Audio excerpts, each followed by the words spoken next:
Morning, everyone. For those of you who don't already know me, my name is Gabe Montgomery. Melissa introduced me pretty thoroughly. I'm a rising senior, and I'm excited to go to Dorney Park with a bunch of you guys on Wednesday. So now let me address the elephant in the room. The 2 bottles of Coke sitting right next to me. You might already know what's going on, but if you don't, this is a classic Coke and Mentos experiment. So I'm just going to start by dropping the 1 Mento in. I've prepped this once, but we'll see what happens. Does a little bit. Sorry for the cleanup afterwards, Ben. But I'm going to need to put the mic down for this next one because there's like 8 or 9 of Mentos in that stack, so we'll see what happens now. That's tragic. See what happens.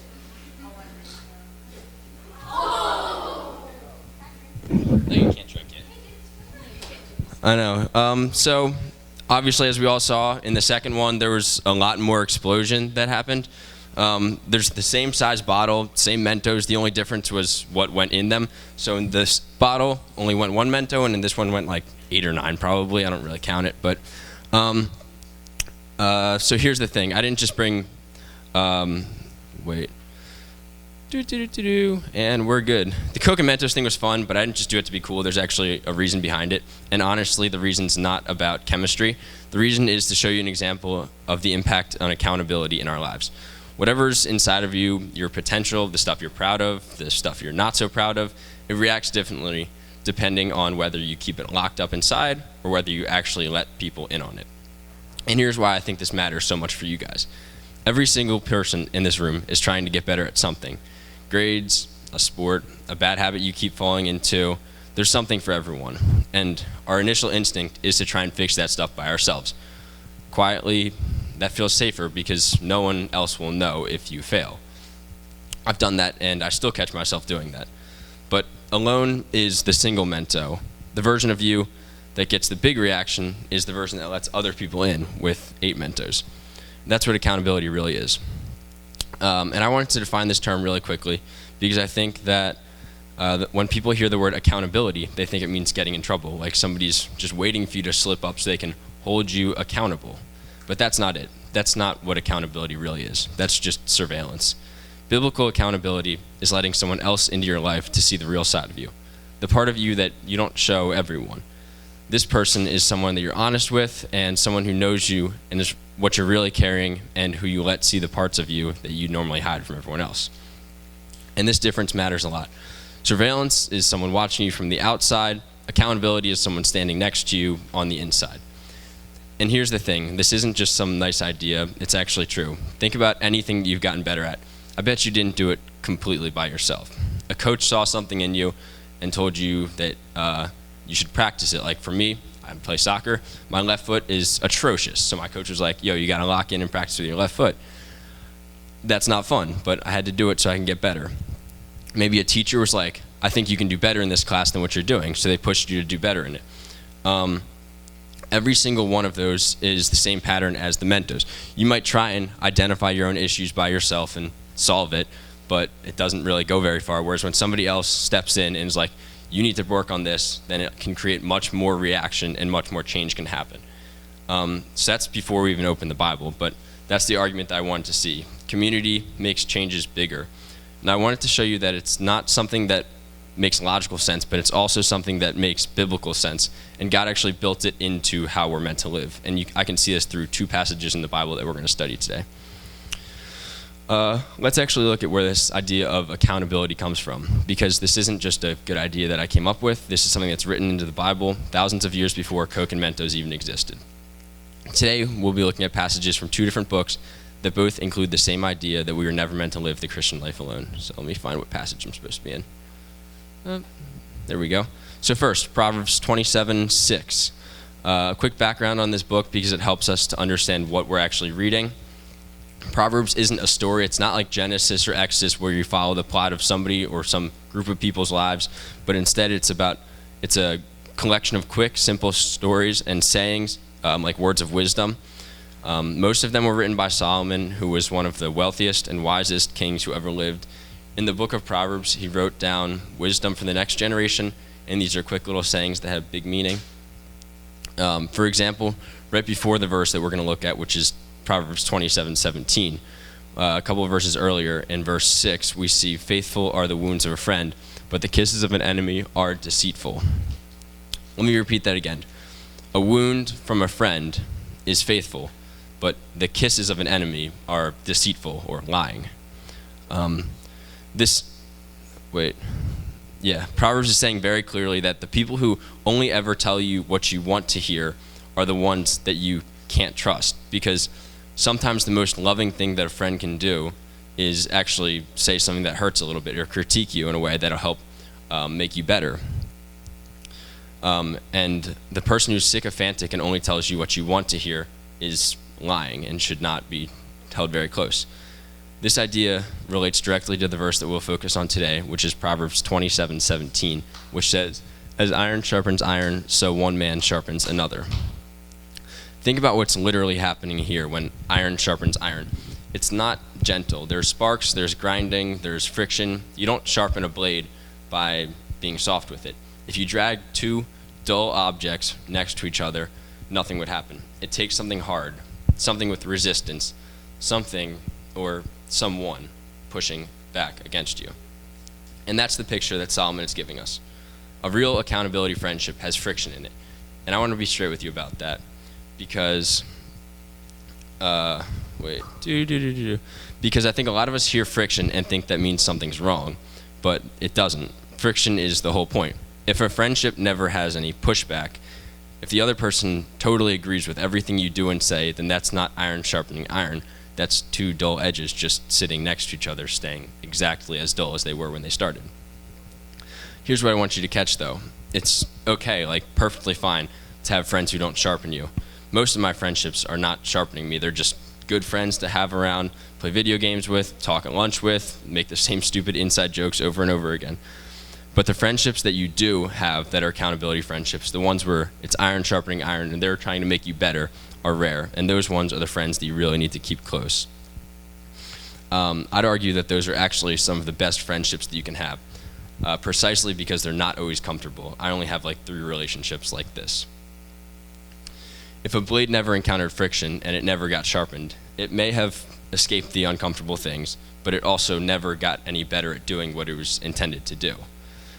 The blade that gets sharpened has to go through something uncomfortable to get there. It has to be pressed against something harder than itself. And on the other side of that friction, it's actually useful. It can actually cut. It can actually do the job that it was made for. You're the same way. If you want to be someone who actually changes, who actually gets sharper in your character, in your habits, in your walk with God, that's not going to happen by staying away from friction. It happens by finding people who love you enough to create some. The verse doesn't say, one man relaxes another, or one man agrees with one another. It says one man sharpens another. And by sharpening, by definition, involves something that doesn't feel good in the moment, but leaves you better than you were before. So ask yourself, who's your iron? Who's the person in your life who actually pushes back on you? If nothing's coming to mind, that's worth sitting with and thinking about. And if someone does come to mind, someone who's told you something hard before, someone who doesn't just tell you what you want to hear, that's a friendship to tolerate and to keep really close. That's one of the best friendships you will have. Hold on to it. Proverbs gives us a picture of why friction, why community, actually makes us better. The next book, Ecclesiastes, shows us the flip side. It shows us what it looks like when you don't have that. Quick background, because this one actually matters a lot for understanding why this verse means so much. Ecclesiastes is traditionally thought to be written by Solomon as well, the same guy who wrote Proverbs, but he wrote this at a very different spot in his life. This isn't Solomon writing sharp advice for the next generation. This is Solomon near the end, looking back on everything that he built and everything he chased, and being brutally honest with himself about what he found. And Solomon had access to literally everything. Unlimited wealth, unlimited pleasure, more wisdom than anybody alive. He built houses, planted gardens, collected gold, and had access to any experience that humans could want. And in this book, he goes through all of it. Pleasure, achievement, work, wisdom, over and over again. And he uses the same word, havel. Havel is usually translated as vanity, but it actually means something closer to vapor or smoke. Something that you try and grab onto, but just slips through your hands. He's saying, I had everything, and yet None of it held together in my hands the way that I thought it would. That's the tone of this entire book. It's honest, and it's a little bit heavy. So when Solomon, in the middle of all of that searching, finally lands on something solid, something that he doesn't undercut, something that he doesn't actually call vapor, that's worth paying attention to, because that's exactly what happens right here in our verse. Right before this passage, Solomon is talking about a guy who works his whole life totally alone. No family, no partner, and he says this about him: there is no end to all of his toil, and his eyes are never satisfied with riches. For whom am I toiling, he asks, and depriving myself of pleasure? This too is meaningless, a miserable business. This is what the guy who doesn't have family says. That's the setup. A guy with everything Solomon had, but no one to share it with. And Solomon calls that miserable business. Then right after that, he writes the second set of verses we're looking at today. Ecclesiastes 4:9-12. Two are better than one. If either falls, the other can help them up. A cord of 3 strands are not quickly broken. And it also goes on to say, but pity anyone who falls and has no one to help them up. Also, if 2 lie down together, they will keep warm. But how can one keep warm alone? Though one may be overpowered, 2 can defend themselves. Out of an entire book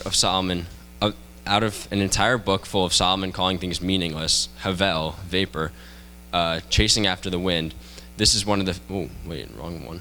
Whoop. There we go, perfect. This is one of the points when he actually says that this is meaningful.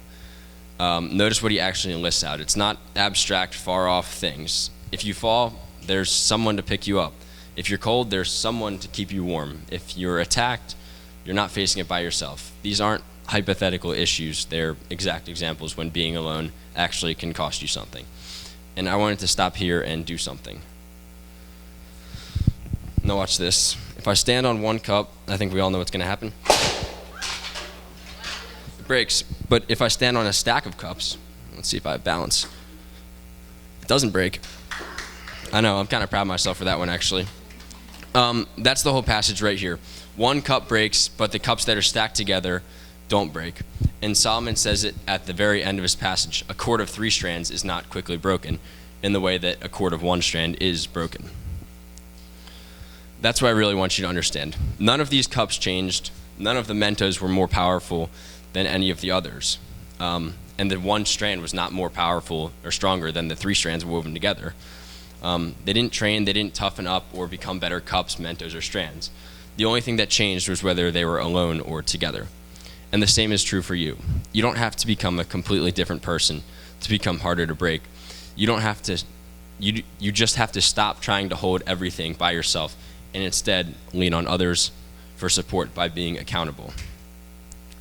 And that's the exact same thing we saw at the very start with the Mentos. 1 Mento in the Coke, small fizzle, barely a reaction. The bundle goes in, same Mentos, same Coke, much bigger reaction. That's what you expect, and much more than you expect by just adding a few more. That's not a coincidence, and that's not about chemistry either, or breaking cups.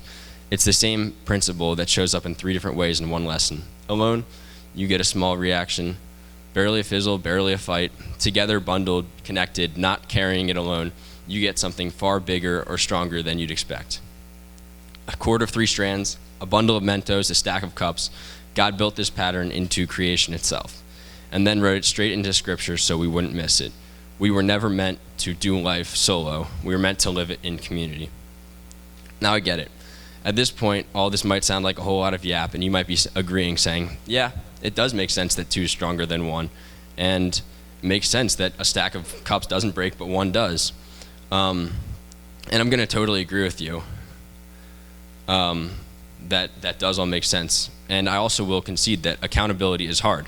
Out of all the habits we're going to talk about, I would argue that this one is actually the hardest because it involves being really vulnerable with other people. We normally only like to show a certain side of ourselves. But what I would challenge you to do, to think about today and pray about, is the best things in life don't come because they're easy. The best things in life actually come because they're hard. And accountability is hard. It's awkward sometimes because you do need to show people the side of you that you don't show everybody. And that's why it's important for you to pick a couple of people to be accountable with and really let them in on your struggles and any issues that you might be having, so that they can stand there alongside of you and you don't need to struggle alone. Because as we've been learning in the past half an hour, there is strength in numbers. One mento doesn't cause a big eruption, but many does. One cup breaks easily, but a stack doesn't. And what's a better way for me to finish up this lesson on accountability than to demonstrate it and show you what real accountability looks like? And if any of the things I'm about to talk about touch your heart for some reason, and you want to talk to me or any of the other youth leaders here, I'm sure we'd love to talk to you. But here's an example of accountability, because I feel like it would be so easy for me to just come up here, teach a bunch of middle schoolers about accountability and not actually do it, but I'm going to actually practice what I preach quite literally. So here we go. On the outside, it may seem like I have everything together. I'm up here teaching about the Bible, but honestly, on the inside, I have been struggling with a couple of things. And this past year especially, there have been a couple of issues that have kind of made my walk with God more difficult. The first trial has to do with idols. An idol is something that you put above where it should be. In other words, taking a good thing and turning it into the ultimate thing. School and academics are supposed to be a good thing, but it should not be a top priority in my life. And by chasing to get into a great college and get a great SAT score and write fantastic college essays, I've actually pushed off my time with God in order to study and work on those things. And the lie that I'm being told is that I have the rest of my life to lock in with God, but I only have the next few months to study for the SAT, which is in August at this point, and write college apps and stuff like that.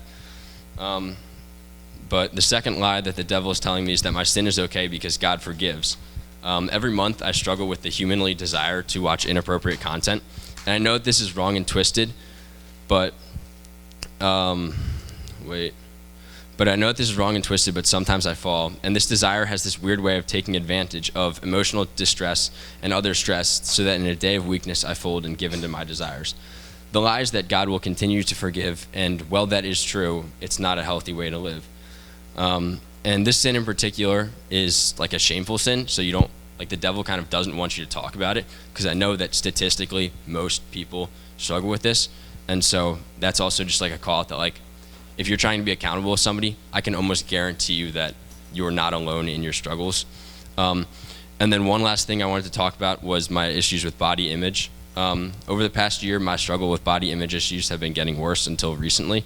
No matter how much I lift or run or do anything, I feel like I look terrible. And I've been praying about this, and I think that I'm healing, but it is a long process, trust me. The insidious thing about these lies is that they're meant to distract me from God and keep me from growing closer to Him. And right there is an example of some topics you can be accountable with others about. In my own life, I've seen that when I open up to my accountability partners and we routinely talk about these issues, it has helped me get better and, more importantly, grow closer to God. So here's the big takeaway from today's lesson. 2 is stronger than 1. The bundle of Mentos has more impact than the single Mento. The stack of cups has more impact than the solo cup. And 2 people being honest with each other can have much more impact than 1 person trying to fix their own issues. Hopefully today I've helped demonstrate that with Coke, Mentos, cups, whatever else I've said. If you want to talk about anything afterwards, I'm here. Let's pray as we close. Dear Lord, thank you so much for this day. Thank you that you brought everybody here safely. I pray that we could have a good rest of our summer, Lord, and that the Dorney Park trip might go smoothly, Lord. I pray that anything that I said that wasn't from you might just fall away, but anything that I said today that was from you might stick, and that that people might actually take to heart what about the importance of accountability, and that they might try and seek out accountability partners so that they can be honest, because as we've learned, 2 is stronger than 1, Lord. And pray all these things in your name. Amen.